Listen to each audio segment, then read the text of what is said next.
Prelims का paper बहुत difficult आया, बहुत डिफिकल्ट आया, I completely agree, I am with you on that, but at the same time is it wrong to say कि paper relative है और जो तैयारी करके गया था उसका सिलेक्ट होगा? Is it wrong to say कि इसमें भी लोगों के 80 से ज़्यादा आएंगे marks? I have in front of me a list. When I got to see this list, my opinion also shifted. Not a lot, but a little bit. Normally जो standard level के डिफिकल्टी का question paper होता है उसमें 30-40 ऐसे question होते हैं जो आपको आते होते हैं और बाकियों में गेस वर्क चलता ही चलता है.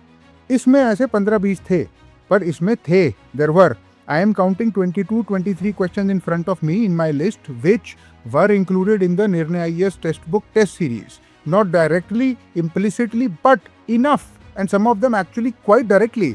And I'm counting a few of them. Amaravati stupa वाला क्वेश्चन टेस्ट सीरीज में था, एक्सप्लिसिट था. Nagara style temple architecture test series में था. पेपर में नगारा स्टाइल आर्किटेक्चर पे शिखरा पे आया था, the peak of the architecture. Bardoli Satyagraha और एका मूवमेंट क्लब्ड दोनों एक क्वेश्चन में थे. Madhav National Park current affairs से था, टेस्ट सीरीज में था. सागरमाला प्रोजेक्ट टेस्ट सीरीज में था, पेपर में आया है.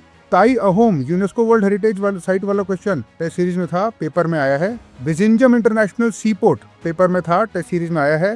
ध्रुव 64 माइक्रो प्रोसेसर पेपर में था, टेस्ट सीरीज में आया है. इंटरपोल के notices, and this is not the extensive list. मेरा कहने का पॉइंट ये है कि अगर आप कोई स्टैंडर्ड तरीके से पढ़कर गए थे और अगर आपने जो भी किया था, I know you the entirety of your effort would not be rewarded by this paper, पर एक जो भी रिलेटिवली ज़्यादा तैयारी करके गया उसको फ़ायदा तो मिलेगा ही ना. How is it possible that it is not the case?